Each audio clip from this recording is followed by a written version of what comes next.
Welcome to another episode of the Sheer Growth podcast. We have Samuel Anderson from Enso Media Firm. I really appreciate you making the time, and I was looking through Enso Media Firm's positioning around performance marketing and brand growth. And what stood out to me is how focused you are on results-driven campaigns rather than just vanity metrics, and that caught my attention specifically. So I'd love to hear your founder story. I know you're a serial entrepreneur, and this led you into Enso Media Firm today. It'd be great if you share with the audience a little bit about your journey. Yeah, for sure. First off, man, appreciate you having me. Honored to be here today. When I Pleasure. started Enzo, it was really out of necessity. So I worked in the mental health field for about 10 years. And then I actually dropped out of college at the junior level. And if any of your listeners know anything about the mental health space, you basically have to have a master's degree to even be a janitor at a mental health office. But luckily at the time, like state regulations, like my level of experience equated a degree. But eventually got to the point where they said, we don't care if you have 100 years experience. If you don't have the degree, you can't work with this population. So up until that point in my life, that was the only way I knew how to generate an income as an adult. In the back of my mind, there was always a thought of becoming an entrepreneur, but I never really acted on anything. And then 2 years into a new role, once they changed those regulations, I actually talked myself into a job as a project manager for a mental health organization, which project managers in the mental health space don't exist. I was just so intense, and I hit up this company every Friday for 3 months before they hired me. I was there for 2 years, and I kind of saw the writing on the wall that they were going to get rid of my position. And I went to dust off my resume, and I said, you know what? I've always wanted to be an entrepreneur. If not now, then when? Didn't have a wife and kids at the time, single guy. I was like, this is literally probably the last opportunity in my life. I'll have to take this risk. Went to my boss and I said, you can't afford me anymore. Went out and started building my brand. So I actually started on the side. So my first business was Richmond Bubble Soccer. You put on those huge bubble suits and play full contact soccer. So we actually had that business for about 8 years. And then 3 months after co-founding that company with a partner, I co-founded another company called Cycle, which was a valet laundry service. So our clients literally would dump their dirty laundry outside the doorstep. We'd pick it up and bring it back to them in 48 hours. So in the midst of building these two businesses, I found myself in need of marketing services. And there were two things that I came across. Either one, I'd go to a local studio that was established. They give me the red carpet treatment, sit me down at a table and tell me that it would be $16,000 for a 30-second video. 3 months in business, couldn't afford that. So I went to Facebook at the time and said, hey, who knows somebody that can help me out with video marketing and have these brands? And every response I got was, well, hey, my cousin Tim got a camera for Christmas. He can shoot a video for $50.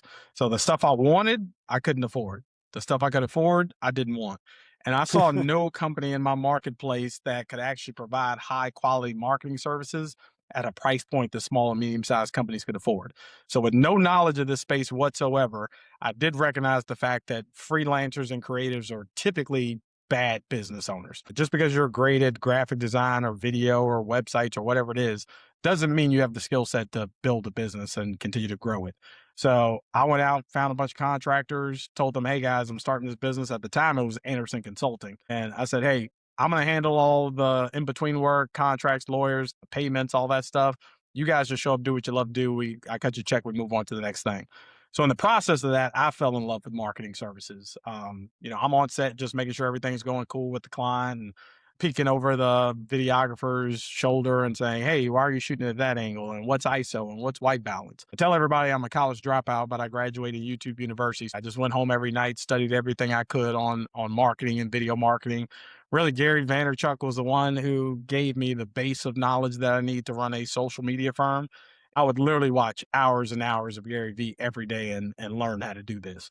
So eventually it got to the point where I could no longer contract people because we switched to a model that I call the gym model, where I wanted to find a price point that I could continue repeat business, charge people on a monthly basis. It wouldn't be so much that it would break their bottom line, but just enough that even if they didn't use us, they still saw value in having us on retainer each month. I think my first clients, I started out charging them like $200-300 a month, but this gave me stable income. And now I could go out and actually build a team, bring people on part-time and full-time and these different things.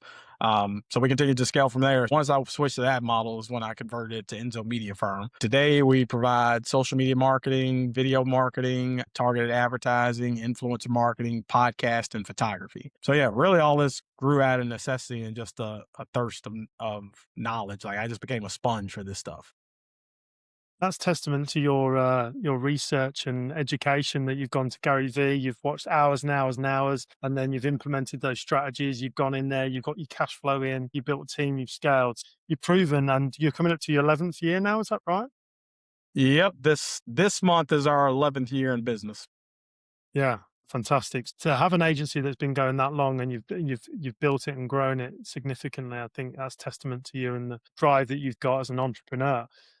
You've talked about the suite of services there. I'm really interested to know, like, what would you say is your hero service? Yeah, we've kind of incorporated, in order to grow a social media platform, you have to come up with original content. Originally, when I started the firm, I had clients filming stuff on their own and sending it to us, and we would get it edited and cleaned up. 9 times out of 10, what would happen month to month is the client got too busy and they would never get us that content. And then we didn't have what we needed to grow their social media platforms. So what we started doing was saying, hey, we're not signing clients anymore unless they allow us to create the content ourselves. Each month, our clients get a monthly meeting with us. We schedule out the content. We come up with all the creative ideas for their photography and videography. That allows us to really scale that model and to really scale their reach and get them new clients. Okay, great. I'm interested to know what's working well for you at Enzo right now in 2026. So a couple different things. Like one is the platform that we're on right now is podcasting. People have no idea how large podcasting is becoming. So I'll put out a couple big names so people can really see this because I'm sure a lot of people listening to this have not noticed this. Today, if you go to your Netflix account right now and you continue to scroll past suggested movies and things like that, there's going to be a fourth or fifth tier where you're now going to see podcasting. And Netflix has gone out and purchased major brands on this side. So, like a big morning show here in the States is The Breakfast Club with like Charlemagne the God and that cast. Netflix bought out the rights for The Breakfast Club. So now The Breakfast Club podcast is hosted on Netflix. When the largest media company in the world now says we want to be in podcasting, people better wake up. The second, I believe Apple announced this about 72 hours ago. Obviously, Apple has their own podcast platform. They are now incorporating video. So you could be listening to a podcast on your phone on Apple Podcasts and be able to switch over to the video format of that. And a lot of people don't know 51% of audiences that engage with the podcast are engaged with the video content, not the audio. So just like what you're doing, people are going to listen to this audio wise, but you're recording. So people are also going to watch the video component.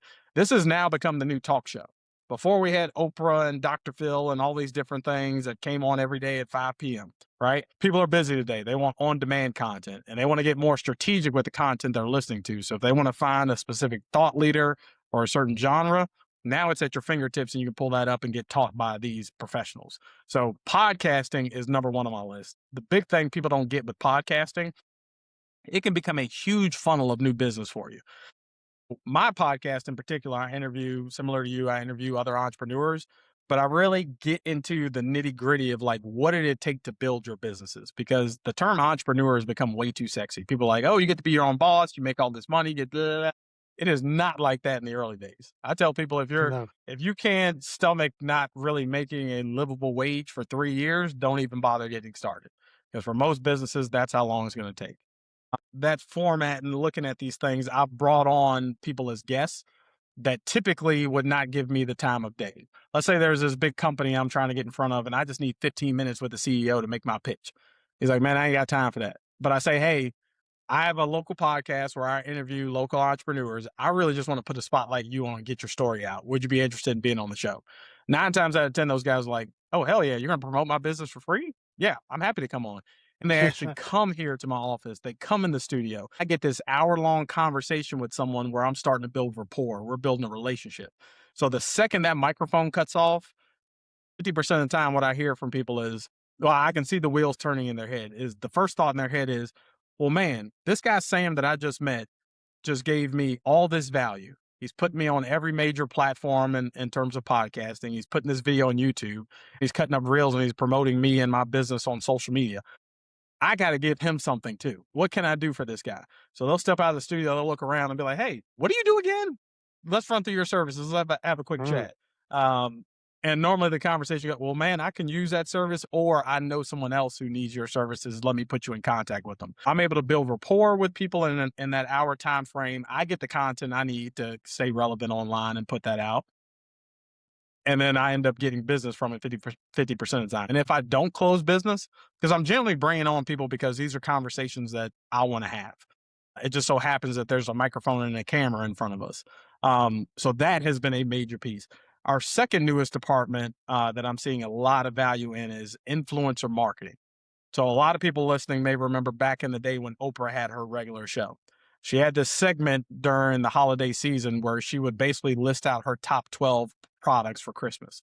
And when Oprah mentioned those products, they instantly sold out.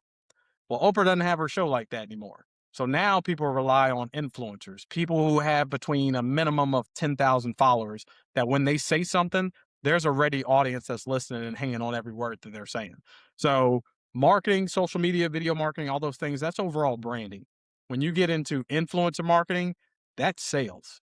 We do that program with the clients that we work with, and in 7 days, they're seeing sales happen. To me, those are the two most exciting new things that we have on the books. But getting back to the basics of just good old social media marketing and video marketing, I mean, you just can't beat it. 80% of consumers make their purchasing decisions based off of video alone. So if you're not getting your brand out there through video, I see people running ads all the time where it's some cheesy little graphic. Ain't nobody responding to that. They want to see your face. They want to hear your voice. They want to know your mannerisms. They want to see your team, and they want to see you at work. Those main things, I think if you couple all those together, you can become a giant in whatever industry you're in. I think you've highlighted something really key there. Like you're utilizing podcasts to build up rapport and relationships. I think when you're trying to get client acquisition these days, there's so much noise, right? There's so many companies doing similar things. How do you break through that? And you're breaking through that by doing a podcast, just as I am. But you're actually inviting them into your podcast studio as well. Do you run podcasts? Do you run podcasts with prospects that are further afield, or do you just try and keep it local at the moment? Every now and then I'll do some Riverside if I come across someone who's I'm like, I just got to have this conversation. A lot of times I've had people travel from out of town. I'm not paying anybody to be on the podcast, but they see the value in the platform that we built. I like the in-person piece because it's like I can develop the relationship. We can start to communicate. And a lot of times from that, even if business doesn't occur, it's like, hey man, let's book a time to go to lunch. That conversation is more one-sided. Like I'm more or less talking about them. After that conversation, they're like, hey man, I want to sit down and learn a little bit more about you. Can we grab lunch? Can we go play a round of golf or something like that? So people just really have no idea because everybody thinks everybody and their grandma has a podcast. Not true. Everybody and their grandma starts a podcast. They don't stick with it. Most podcasts end after the first 3 episodes because people are like, oh, I didn't get a merchandising deal or I didn't get monetized. Like this podcasting thing doesn't work. I've been doing my podcast for 4 years and I really feel in the last 12 months is where things have really taken off. You have to be willing to make that commitment.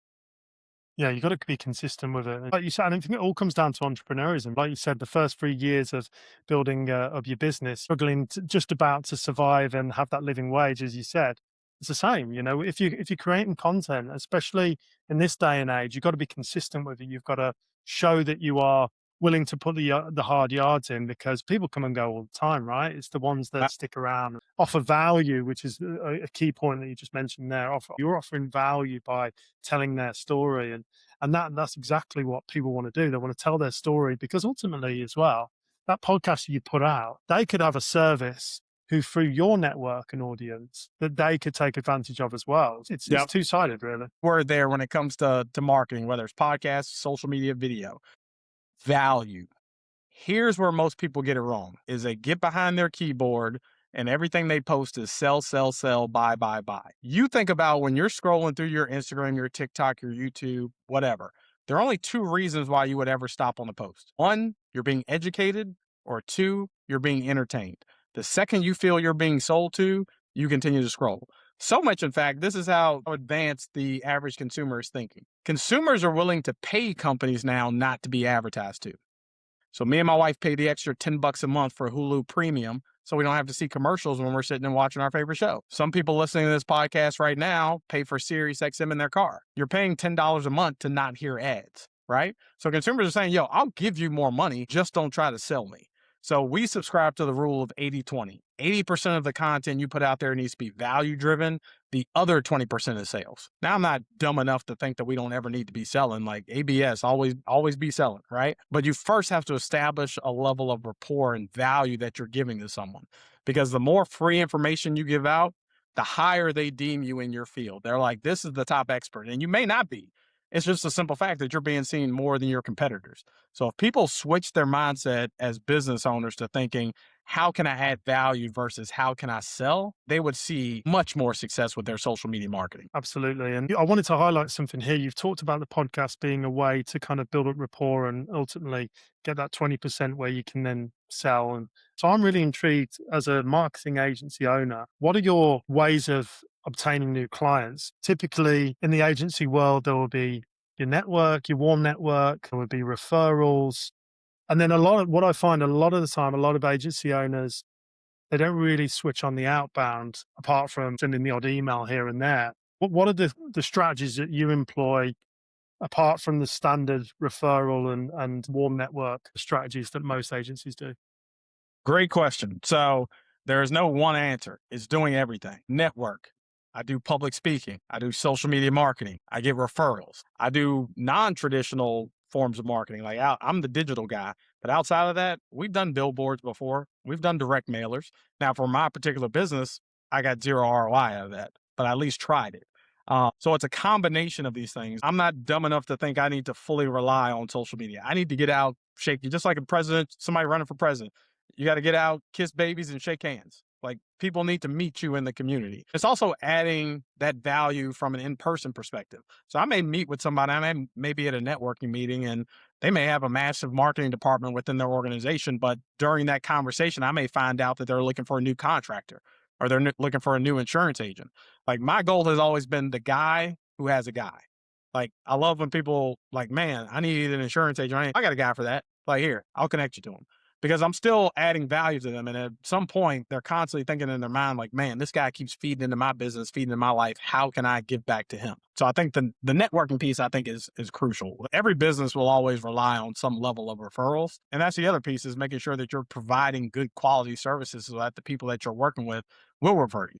I've also found one of the most important questions that you could ever ask someone that you're in contact with is, who do you know that I should know?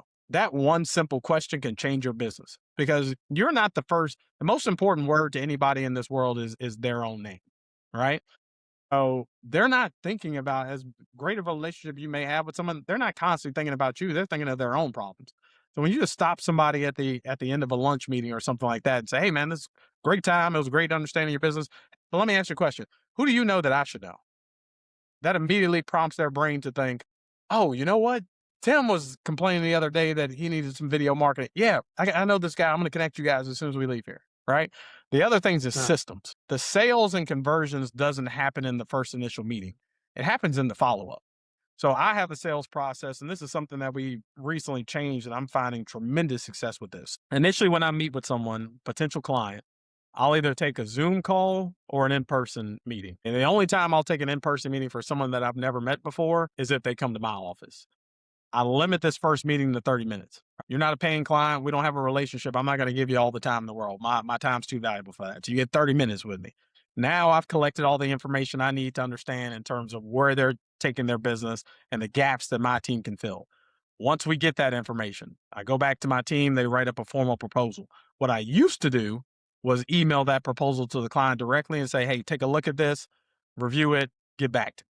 I don't do that anymore. I say, hey, we need to schedule a second call or a second in-person meeting, and I'm going to sit down and I'm going to go through this with you in detail. We're going to figure out what's best for you. And I tell people all the time, whether you hire us or not, at the very least, what I want you walking away with from this conversation is that you're now educated in terms of what you need to be looking for with a marketing firm. If it ain't me, you now know the signs and the things that a company needs to be doing to make you successful. Just that process right there has elevated my conversion rate. Like we're closing at a much higher rate because now I'm getting more face-to-face contact with them. We're in constant communication. Now they're thinking about me when we're not in front of each other. And lastly, I would say your systems, CRMs. This was the last part of my business that I had to figure out to tweak to really take this thing to a whole new stratosphere. And now having systems that are automated that tell me when I need to follow what's on. Hey, it's been 3 days. You need to check in with this person. I'm never that one that's like very forward with the sale. And here's something I've been doing really over the last 2 weeks. And I've converted every client that I've done this to. So this is going to be a good nugget for people. I've been going to clients and saying, especially when someone's taking a little bit too long, let's get the deal closed, man. You told me this is what you need. Let's move forward. When I notice some hesitancy in someone's actions and voice, this is what I say to them. I say, hey, I just want to let you know, this is no pressure on you whatsoever. I just want to let you know where we stand as an organization. We've been signing more clients this quarter than I originally anticipated. I have a limited amount of staff, which means there's a limited amount of clients that we can serve. So I'm just letting you know right now, if you're interested in signing, this is something we need to move on here within the next 1 or 2 weeks. If it's not for you right now, that's fine. But I'm letting you know that I'll have to put you on the waiting list. And it's probably going to be another 2 to 3 months before we be able to onboard you, because I'm going to have to hire some more staff. I'm going to have to get them trained up. And it's going to be about a 2, 3 month process before we can start onboarding more clients. That immediately puts a sense of urgency in people's face. Like they see like, okay, I can't play. These guys are the real deal. They're signing clients. They're sought out. People want them. If I'm going to do this, I need to do this now. And it is upped my conversion rate. So if you give them a sense, and I'm being genuine, like this is not just fluff. Like we have Absolutely. been signing more clients this quarter than what I expected, but just conveying that information to a potential client. I heard Myron Gold. He's one of my favorite public speakers. I heard him say this. He said, "Sales isn't hard. You're just selling to the wrong people." And for years, that's what I did. I'm trying to convince somebody how valuable we are, how much they need our services. No more. I only want to work with people that see the value in what we do. I'm not going to bend over backwards to tell you how great we are and what we can do. Either you want us or you don't. And if not, it's cool. We can still be friends. I'll still go golf with you. We can still go get lunch, but I'm not going to waste my time trying to sell you. It's just not what I need to do at this point. Yeah, I think you made a few great points there. And first one is the booking a meeting to do the presentation. I call it BAM FAM. So book a meeting following a meeting. I think that's always important because even if that meeting is just to say, hey, we've done the proposal. Are we making a move forward? Yes or no? If it's a no, no problem. We'll still be mates. Yeah. And then you've got to ask that question. Okay, it wasn't for you. Could you provide me with a referral on somebody that within your network that I'm going to be able to provide value for with a proposal or potential solution? And then at Okay. least you're getting something off the back of that and you provided some value at the same time. So yeah, I think we're on the same page on that, Sam. And I appreciate that resource that you sent. I'm going to make a note of that as well from that public speaker that you said. How are you implementing AI or how has it changed the game for you? I'm implementing AI in every segment of my business that I possibly can. All right. Here's one thing people need to understand: when new technology arrives, the winners run to it, the losers run away from it. I always like using the metaphor of, do you want to be Blockbuster or do you want to be Netflix? Not a I lot of say the people know same. the story about Blockbuster. So Blockbuster, and I know I'm probably aging myself at this point. There may be some listeners right now who have no idea what Blockbuster is. So Blockbuster used to be this place that you would physically go with your family, and it's when we had VHS tapes and DVDs. You would go there on Friday night. You would go rent a movie. They had popcorn and candy and all these different things. They started implementing video games, all that kind of stuff. Um, they were the king of movie rentals, right? And then this little punk off the street came called Netflix. Netflix actually approached, they saw a different way of doing things. They knew Blockbuster was the giant. They came to Blockbuster and said, "Hey, we've built this. Will you buy us?" And the CEO of Blockbuster said, "We will never do this because we know our customers love coming to our store." I don't know about you, but I'd rather sit on the couch in my underwear and click a button and watch the movie I want to watch versus having to get dressed, get in the car, drive 20 minutes, give them my credit card, pick it up, drive back home. Like, it's too much. I want the convenience. People are willing to pay for convenience. Yeah, yeah. Netflix started to grow. And when Netflix first started, they only did a mail service where if you wanted a DVD or a movie, they mailed it to you. But they got it to you in like 2, 3 days. And then you got to keep the movie as long as you wanted, right?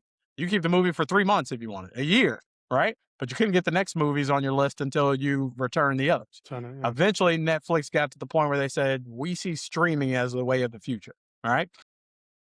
Again, they came back to Blockbuster one more time and said, "Hey, we built it up to this level. We're willing to sell to you guys." Blockbuster said no. Eventually, Blockbuster became the giant that it is today, and Blockbuster was going through bankruptcy. So now Netflix came to Blockbuster and said, "Hey, we will buy you out. We will help you save face. You don't need to go through bankruptcy." And Blockbuster made the decision, just like being on the Titanic. They were like, nope, we're not selling and we're going down with this sinking ship. Blockbuster to this day could still be the massive conglomerate that it used to be had it been willing to pivot. And a lot of people just aren't willing to do that. So whether it's cryptocurrency or AI, I'm finding every single way I can to include that in our services. So our podcasting services, it used to take my guys 2 or 3 hours to edit a podcast with the video and the audio and all these different things. Now there are AI tools that we use that they just dump all the files on the computer, and in 20 minutes, the whole thing's cut up. So now I can serve more clients. And this is a back end that the clients, they don't know the difference. Like the work's still getting done. So we've done it with that. I've recently brought on a new sales guy, and he's using an AI system to automate our cold outreach. So literally we have a system that's sending out 300 emails a day to potential clients. Like he said in the demographics and the type of clients that we're looking for. We had 2 meetings get booked last week with businesses that I've never heard of, I've never met. The Zoom calendar got made, it got put on our calendars, and that's the first time I had to do any heavy lifting was by the time I'm sitting down and doing a consult with these customers. So find ways to incorporate AI. Here's what people get wrong. This doesn't mean all the jobs are going away. We've seen this story time and time again. When Henry Ford started mass producing vehicles, people were like, oh, all these robots and machines are now going to take our jobs. No, it's going to change your jobs. Now, it takes the jobs of lazy people, but no, it's just a pivot. You now have to develop a different skill set. We need people to run these machines, right? When the internet came out, people were like, oh my God, like this is going to take away all the jobs. No, it just enhances the job. And now we're seeing the same thing with AI. People are like, oh, we're going to lose all. No, you've seen this repeated over and over again. You know, we're not going to be replaced, but it's taking those things, implementing them, making your job easier so that you can focus on the things that are really going to scale your business. So I think for anyone who's as a business owner, if you're not spending a minimum of 1 hour per day utilizing or learning about AI, you're going to be out of business within the next 3 years. That's a harsh line, but it's true. It's the reality. It's the truth. You've got to get learning. You've got to get implementing, and you got to see how it can actually improve your business Absolutely. from a revenue perspective, from an operational perspective, because you'll get left behind as you quite rightly said. That's Cool. it. And some people are still going to miss the boat on this. Like there's still some people saying like, I don't know about this AI thing. I'm like literally having conversations with ChatGPT in my car. Like I'll have thoughts on something and I'll say, hey, this is something we could add as a service. And I'll literally sit back and communicate with ChatGPT and have a conversation like I would a human. And then by the time I get out of my car and get into the office, that whole summary is set. It's got PDFs made for me, how I can implement this services, which clients I can go after. Like it's such a valuable tool. Sometimes you get clients that talk to you a little slick, a little sideways, right? And you have to talk in that corporate tone. And sometimes you're in your feelings, and I'm like, I get behind the keyboard and I'm about to lay into somebody, and I'm like, let me run this through ChatGPT. Hey, here's what the client said. How should I appropriately respond to this? And I let ChatGPT come up with a response for me. If I was in the dating world right now, I'd have ChatGPT like helping me close dates. Like it's technology that you need to figure out how to utilize in every aspect of your work. I heard Gary Vee say this on a video, I think it was yesterday. Guy's going to get to the point where he used a scenario where a mom's like hosting a sleepover like for her son. So her son's there and like 4 other kids are coming. And she speaks to an AI tool like Alexa or Google My Home or something like that and says, hey, I have 4 of my friends, my son's friends coming over. One has a gluten allergy, 2 are vegetarian, and the others are sloppy eaters, but I want to have a clean meal for everybody. Send it. Just send it. You don't tell it what you want, like it figures it out. And then within an hour, that food is at your doorstep. That's how advanced this is going to get. And that may be real scary for some people, but we've been closing business and I'm not even sure how this is possible. The last 3 clients that we've signed have come to me and I say, one of the first things I ask someone if I don't know who they are is, hey, how did you hear about my business? The last 2 or 3 clients that we closed said that they went to ChatGPT, asked them for the best social media marketing firm in town, and we were one of the top 2 names that came up. There you go. I have a sense that it's because I use ChatGPT and AI tools so much within my business that locally we may be using it at a higher level than what most other companies. So it's rewarding us. Hey, you guys are doing good work. You're using our systems. we're going to make sure that the word gets out to people that are using our service. And that's amazing, isn't it, really? To know that you're getting rewarded for using a service that it's rewarding those that are using it. So, and you've just got clients off it. I mean, that is a great result. I mean, it's a great story. Yeah. So let's talk about challenges and current challenges running a business. I know you've spoke about the challenges when you started an agency and getting to that point, but is there any challenges you're currently facing or any operational bottlenecks that, you're struggling with at the moment? Not necessarily at the moment, but this was my biggest struggle for a majority of the years. People. Getting the right team together makes all the difference. Like, I was doing this so long with the right team, and the team that I have now, I couldn't be like, I've assembled the Avengers of a marketing team.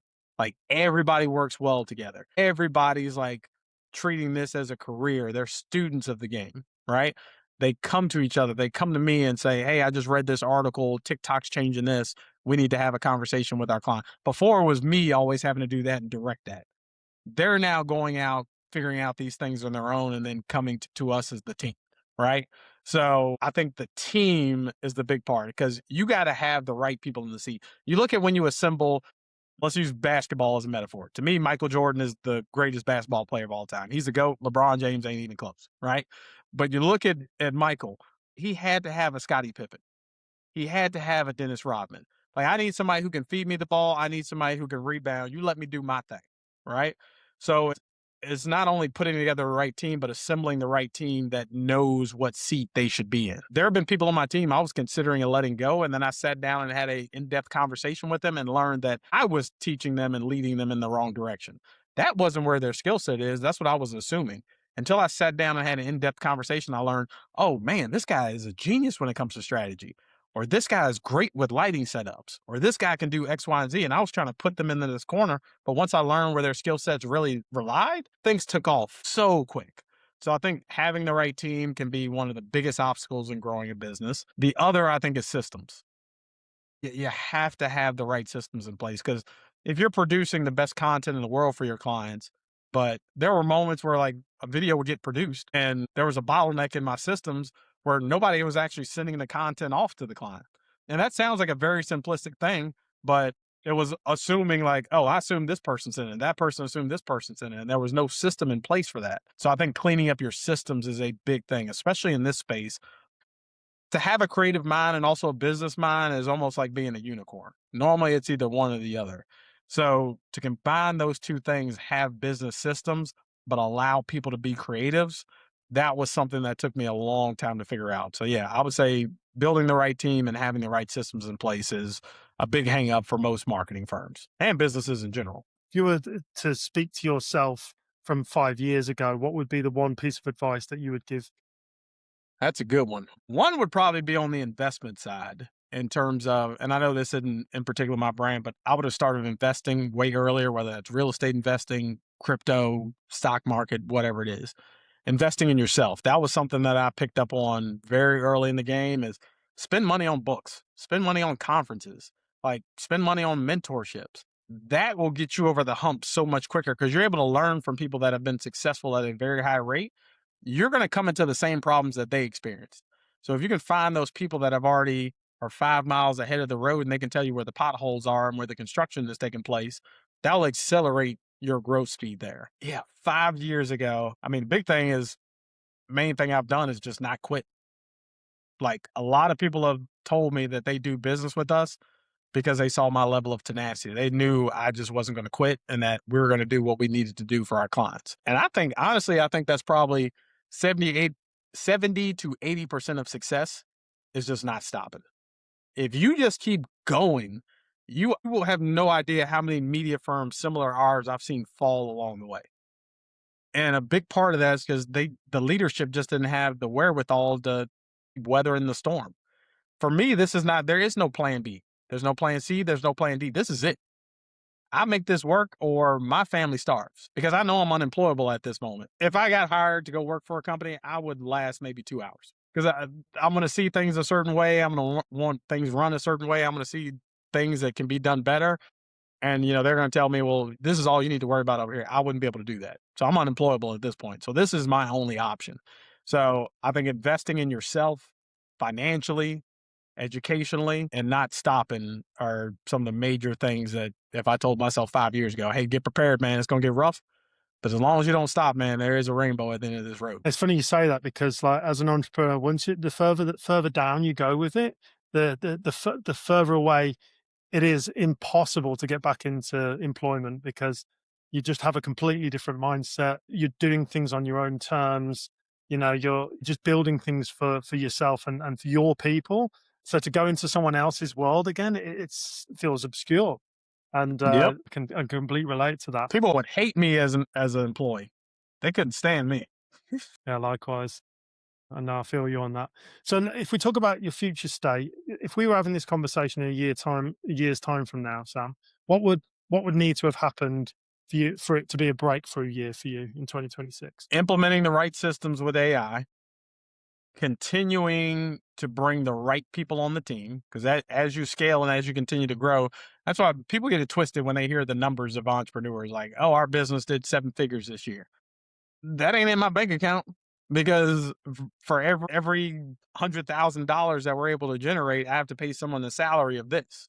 So that may be half of what we're bringing in. And then now I may need a bigger studio, and that's going to cost me more money each month, which means my utility bills are going to go up, and I'm going to need faster internet service, and we're going to need more systems, and I have to buy more computers. Like, there are all these things that stack up.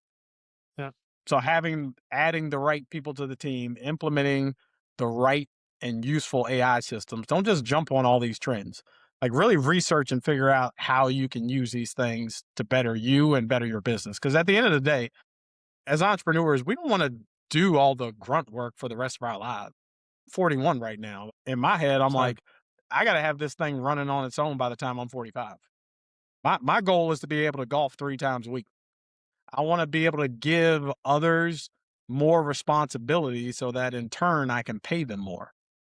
So a business isn't a business until the owner can step back and it can still function and mature, right? So that to me is one of the biggest pieces there. well, I'm 41 too, Sam. So let's make that pact to each other. At 45, we want to be playing golf 3 times a week. I'll come to you. You can come to Portugal. 45, I'll meet you in Turks and Caicos, man. Yeah, let's do it. Let's do it. Play some golf, drink some Yes, margaritas. sir. Away we go. Awesome. So thanks very much for your time today, Sam. Where can people find out about you, your business, and I know your presence with your own podcasts and stuff. Maybe you can share that information with us now. Yeah. If you can't find me online, your fingers don't work. Just search Mrpreneur on all platforms: YouTube, Facebook, Instagram, TikTok, everything. My podcast is called You Can't Afford Me because that's what I told my boss when I quit my last full-time job. Love it. EnzoMediaFirm.com if anybody's in need of marketing services or consultations needs to chat. But yeah, ain't hard to find. Come see me. Brilliant. Well, I'm sure people are going to love this episode. I could carry on chatting to you for a lot longer. So appreciate your time, Sam. And Absolutely. Appreciate you. yeah, anytime, anytime.